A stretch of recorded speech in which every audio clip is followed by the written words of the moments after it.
नमस्कार सभी विद्यार्थियों તેમજ વાલીઓને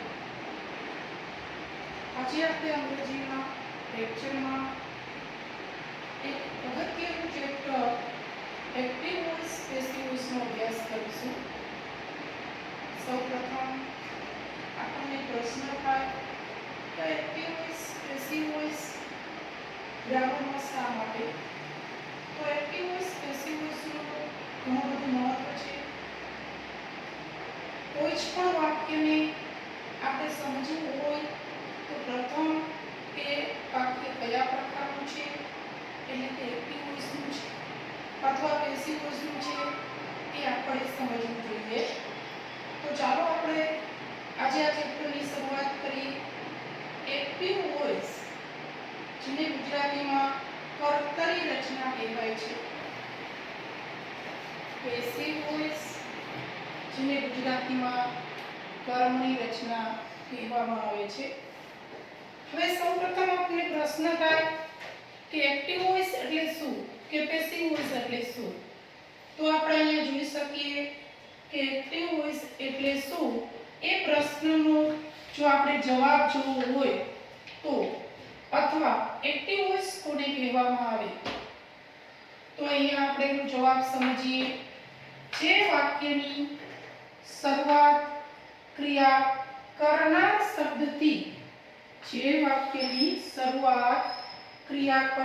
શબ્દથી થતી હોય એટલે કે કર્તાથી થતી હોય તેવા વાક્યને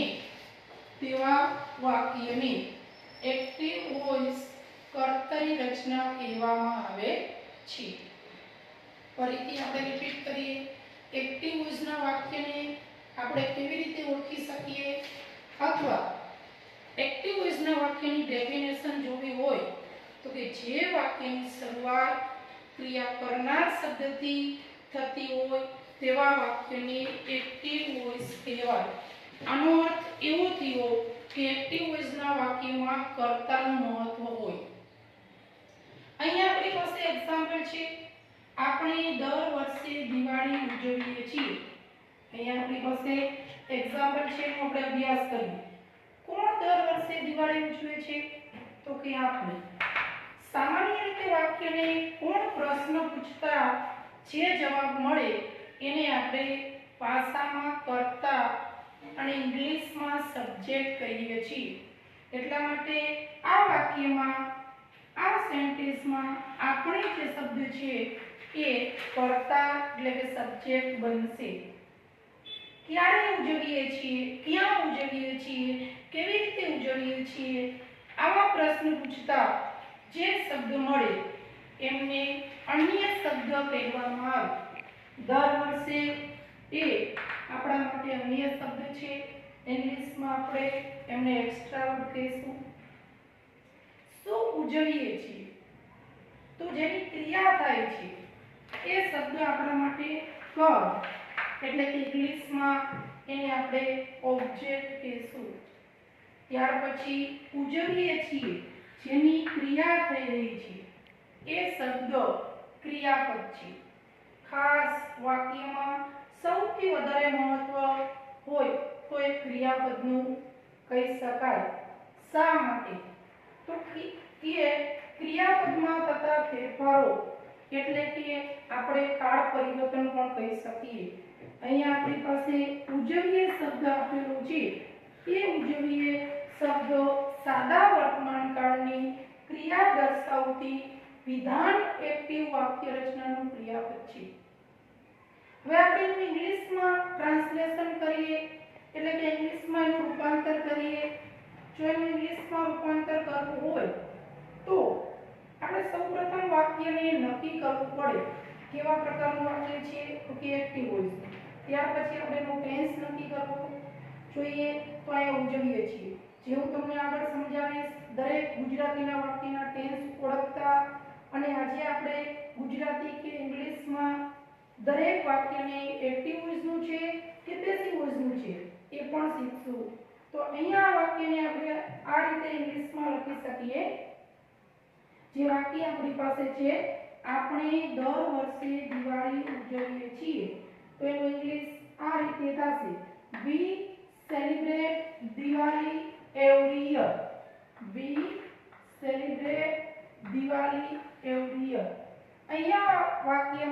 વી એ કર્તા છે, સેલિબ્રેટ સાદા વર્તમાન કાળનું વિધાન ક્રિયા દર્શાવતું એક્ટિવ ક્રિયાપદ છે, દિવાળી કર્મ છે, એવરી યર અન્ય શબ્દ છે. અહીંયા વાક્યની શરૂઆત ક્રિયા કરનાર શબ્દથી એટલે કે કર્તાથી થાય છે, એટલા માટે એ વાક્યને એક્ટિવ વોઇસનું વાક્ય આપણે કહી શકીએ. એટલે આના ઉપરથી આપણે એવું સમજવાનું આવશે, એ રીતે વ્યાખ્યા યાદ રાખી શકીએ કે જે વાક્યની શરૂઆત ક્રિયા કરનાર શબ્દથી એટલે કે કર્તાથી થતી હોય તેવા વાક્યને એક્ટિવ વોઇસનું વાક્ય કહેવાય. ત્યાર પછી બીજો પ્રશ્ન કે પેસિવ વોઇસ એટલે શું? પેસિવ વોઇસ કોને કહેવાય? તો અહીંયા આપણે એની વ્યાખ્યા જોઈએ. જે વાક્યની શરૂઆત ક્રિયા ન કરનાર શબ્દથી થતી હોય, જે વાક્યની શરૂઆત ક્રિયા ન કરનાર શબ્દથી થતી હોય એટલે કે કર્મથી થતી હોય તેવા વાક્યને પેસિવ વોઇસ, ગુજરાતીમાં કર્મણી રચના કહેવામાં આવે છે.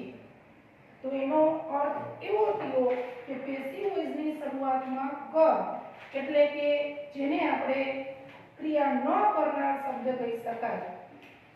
તો અહીંયા આપણી પાસે આ જે ઉદાહરણ હતું એનું જ આપણે પેસિવમાં રૂપાંતર કરીએ. તો અહીંયા જે પેસિવમાં રૂપાંતર કરીએ તો આ રીતે બનશે: આપણા દ્વારા દર વર્ષે દિવાળી ઉજવાય છે.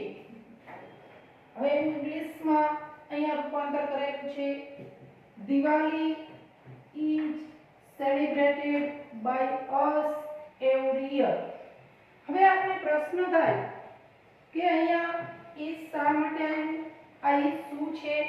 સેલિબ્રેટેડ શબ્દ છે એ શું છે? એ શા માટે આવ્યું? અહીંયા જે us છે એ શું છે? એમની આગળ by શા માટે આવ્યું? આવા ઘણા બધા આપણા મનમાં પ્રશ્ન થાય. જો એ આપણે સમજવું હોય તો આપણે વાક્યનો ઊંડાણથી અભ્યાસ કરીએ. સૌપ્રથમ તો આપણે એટલું જ માત્ર અહીંયા જોઈએ છીએ કે જે વાક્યની શરૂઆત ક્રિયા ન કરનાર શબ્દથી એટલે કે કર્મથી થતી હોય તેને પેસિવ વોઇસ કહેવાય. પણ હવે આપણે એ સમજવું છે કે અહીંયા is શા માટે આપ્યું છે અને સેલિબ્રેટેડ શા માટે. તો એના માટે આપણે એક પ્રશ્ન પણ જોઈએ કે એક્ટિવ વોઇસ કે પેસિવ વોઇસના વાક્યની ઓળખ કેવી રીતે પડે? એક્ટિવ વોઇસ કે પેસિવ વોઇસના વાક્યની ઓળખ કેવી રીતે પડે? આપણે ઇંગ્લિશમાં જ્યારે પણ અભ્યાસ કરીએ અથવા જ્યાં પણ આપણે ઇંગ્લિશ વાંચવામાં આવે, જોવામાં આવે તો પ્રથમ આપણું કાર્ય એ હોવું જોઈએ કે આ વાક્ય કેવા પ્રકારનું છે, એક્ટિવ વોઇસનું છે અથવા પેસિવ વોઇસનું છે. એ આપણને સરળતાથી અને સહેલાઈથી કેવી રીતે ખબર પડે? માની લો કે આપણે કોઈ લેસન વાંચીએ છીએ, કોઈ ઇંગ્લિશ ન્યૂઝપેપર વાંચીએ છીએ, એમાં એક પેજમાં 300 વાક્ય આપેલા છે અને 300 વાક્યમાંથી 130 વાક્ય પેસિવ વોઇસના છે અને બાકીના વાક્ય એક્ટિવ વોઇસના છે. તો આપણને કેવી રીતે ખબર પડે સરળતાથી, ઝડપથી કે આ વાક્ય એક્ટિવ વોઇસના છે અથવા પેસિવ વોઇસના? તો એના માટે આપણે સમજીએ કે જો વાક્યમાં ટુ બી ના રૂપ, હવે આપણે પ્રશ્ન થાય કે ટુ બી ના રૂપ એટલે શું? તો સામાન્ય રીતે આ પ્રશ્નમાં ઘણા બધા વિદ્યાર્થીઓ કન્ફ્યુઝ એટલે કે મૂંઝવણ અનુભવતા હોય છે. ઇંગ્લિશમાં ટુ બી ના રૂપ કુલ 8 ગણવામાં આવે છે. એમાં ઘણા બધા વિદ્યાર્થીઓની ખોટી પણ માન્યતા હોય. કયા 8 ટુ બી ના રૂપ? તો કે એમ, ઇઝ, આર, વોઝ, વેર. આ પ્રશ્ન ખૂબ મહત્વનો છે. ઇંગ્લિશમાં કુલ 8 ટુ બી ના રૂપ છે. એમાં 8 ટુ બી ના રૂપમાં એમ, ઇઝ, આર, વોઝ, વેર, બી, બીન કે બીન, આ છે 8 ટુ બી ના રૂપ.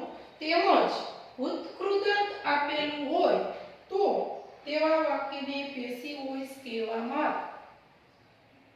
આપણે એવી પણ માન્યતા હોય છે, ઘણા બધા વિદ્યાર્થી એવું પણ માનતા હોય છે કે શેલ અથવા વિલ એ ટુ બી ના રૂપ છે.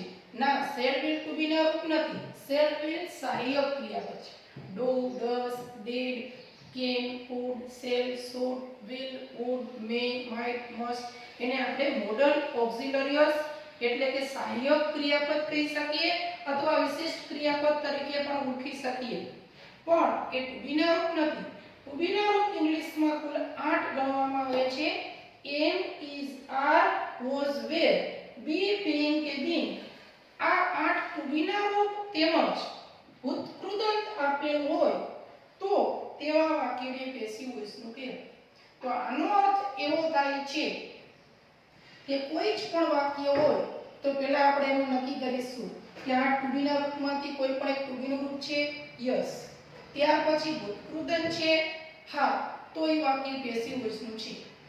માની લ્યો કે આમાં ટુ બી ના રૂપ જ આપેલા છે અને ભૂતકૃદંત નથી, તો એ વાક્ય પેસિવ વોઇસ નું કહેવાય નહીં. માની લ્યો કે ભૂતકૃદંત જ આપેલું છે, ટુ બી નું આપેલું છે, ટુ બી નું રૂપ નથી આપેલું, તો પણ એ વાક્ય પેસિવ વોઇસ નું ન કહી શકાય. એટલા માટે આપણે કહી શકીએ કે પેસિવ વોઇસ નું વાક્ય બનાવવા માટેની શરત એવી કહી શકાય કે એમાં ટુ બી નું રૂપ અને ભૂતકૃદંત બંને હોવા જોઈએ. પછી કદાચ વાક્યમાં બે ટુ બી ના રૂપ હોય તો પણ ચાલે. એક્ઝામ્પલ તરીકે ચાલુ વર્તમાન કાળના પેસિવ વાક્યમાં બે ટુ બી ના રૂપ આવે. એમાં એમિઝાર પણ આવે અને ચાલુ કાળનું પેસિવ કરવા માટે બીઇંગ પણ આવી શકે. એટલે ટુ બી ના રૂપ બે હોય તો પણ ચાલે, એક હોય તો પણ ચાલે, પણ ટુ બી નું રૂપ અને ભૂતકૃદંત હોવું જોઈએ. બીજો એક ખાસ પ્રશ્ન કે અહીંયા ઇઝ પછી સેલિબ્રેટેડ આપેલું છે. ઘણા વિદ્યાર્થીઓ એવું પણ આ વાક્યને ઉતાવળમાં માની બેસે કે સેલિબ્રેટેડ છે એટલે ભૂતકાળનું વાક્ય છે, પણ સેલિબ્રેટેડ અહીંયા ભૂતકાળનું ક્રિયાપદ નથી. શા માટે? તો કે એમની આગળ ટુ બી નું રૂપ આપ્યું છે. ટુ બી ના રૂપ પછી હંમેશા અપૂર્ણ ક્રિયાપદ જ આવે. ટુ બી ના રૂપ પછી ક્યારેય ભૂતકાળનું રૂપ આવતું નથી, કારણ કે ભૂતકાળ એ પૂર્ણ ક્રિયાપદ છે. એટલે કે ટુ બી ના રૂપ પછી કા સામાન્ય કૃદંત, વર્તમાન કૃદંત અથવા ભૂતકૃદંત આવા અપૂર્ણ ક્રિયાપદ જ આવે. અને આવા અપૂર્ણ ક્રિયાપદ ઇંગ્લિશમાં ભાષામાં ક્યારેય સ્વતંત્ર વપરાતા નથી. એટલા માટે આપણે અહીંયા યાદ રાખીશું કે જો વાક્યમાં ટુ બી નું રૂપ અને ભૂતકૃદંત આપેલ હોય તો એવા વાક્યને પેસિવ વોઇસ નું ગણવાનું, નહીતર એ વાક્યને એક્ટિવ વોઇસ નું ગણવાનું. એટલા માટે અહીંયા ઇઝ અને ભૂતકૃદંત છે એટલે વાક્ય પેસિવ છે. પછી બીજો એક પ્રશ્ન એવો થાય કે બાય અસ આપેલું હોય અથવા બાય પ્લસ કોઈ પણ કર્મ વિભક્તિ આપેલું હોય તો એ વાક્ય પેસિવ વોઇસ નું કહી શકાય. હા, પેસિવ વોઇસમાં બાય પ્લસ કર્મ વિભક્તિ આપેલું હોય અથવા ન પણ આપેલું હોય, કારણ કે પેસિવ વોઇસમાં કર્તા નિષ્ક્રિય હોય છે. એટલા માટે એનાથી આપણે નક્કી ન કરી શકીએ કે વાક્ય પેસિવ છે કે એક્ટિવ છે. એટલા માટે આપણે આ નિયમ યાદ રાખીશું. હવે પછીના જે આપણા લેક્ચરમાં એક્ટિવ વોઇસમાંથી પેસિવ વોઇસમાં કેવી રીતે રૂપાંતર કરી શકાય એના આપણે નિયમો જોઈશું.